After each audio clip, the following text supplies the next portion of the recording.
സ്വർണത്തിന്റെ നാടല്ലേ നമ്മുടെ തൃശ്ശൂര്. പക്ഷെ പണിക്കൂലി, HUID, ഹോൾസെയിൽ വില എല്ലാം നോക്കണേ. എല്ലാം നോക്കി. ഇനി അഡോറ മതി. അഡോറ ജ്വല്ലേഴ്സ്, കേരളത്തിലെ ആദ്യത്തെ wholesale premium jewellery, Ikkandavari road, Thrissur, unit of TC com. Mundathikode Pathirakottukavu ക്ഷേത്രത്തിലെ പ്രതിഷ്ഠാ ദിനത്തിന്റെ ഭാഗമായി നടക്കുന്ന ശ്രീമദ് ഭാഗവത നവാഹ യജ്ഞത്തിന് ക്ഷേത്ര കോമരത്തിന്റെയും മാതൃസമിതി അംഗങ്ങളുടെയും ക്ഷേത്ര ഉപദേശക സമിതി സംഘാടക സമിതി അംഗങ്ങളുടെയും നാമജപ ഘോഷയാത്രയോടെ തുടക്കമായി.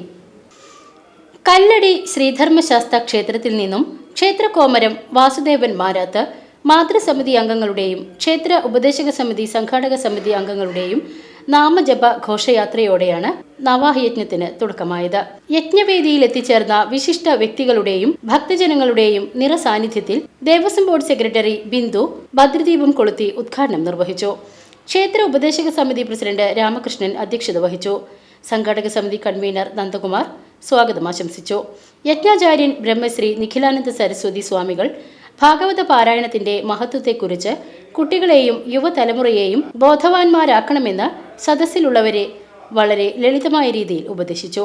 ദേവസ്വം അസിസ്റ്റന്റ് കമ്മീഷണർ ബിജുകുമാർ, ക്ഷേത്രം തന്ത്രി ബ്രഹ്മശ്രീ അനൂപ് ഉണ്ണികൃഷ്ണൻ നമ്പൂതിരി, ദേവസ്വം ഓഫീസർ സുരേഷ്, മാതൃസമിതി രക്ഷാധികാരി Sumathikutty teacher, president Geetha Divakaran, vice president Rajasree Sugu, secretary Vineetha Satheesh, ഉപദേശക സമിതി ട്രഷറർ മോഹനകൃഷ്ണൻ തുടങ്ങിയവർ ആശംസകൾ അർപ്പിച്ച് സംസാരിച്ചു. ക്ഷേത്ര ഉപദേശക സമിതി സെക്രട്ടറി ചന്ദ്രദാസ് സന്നിഹിതനായിരുന്നു. BCV news, Mundathikode.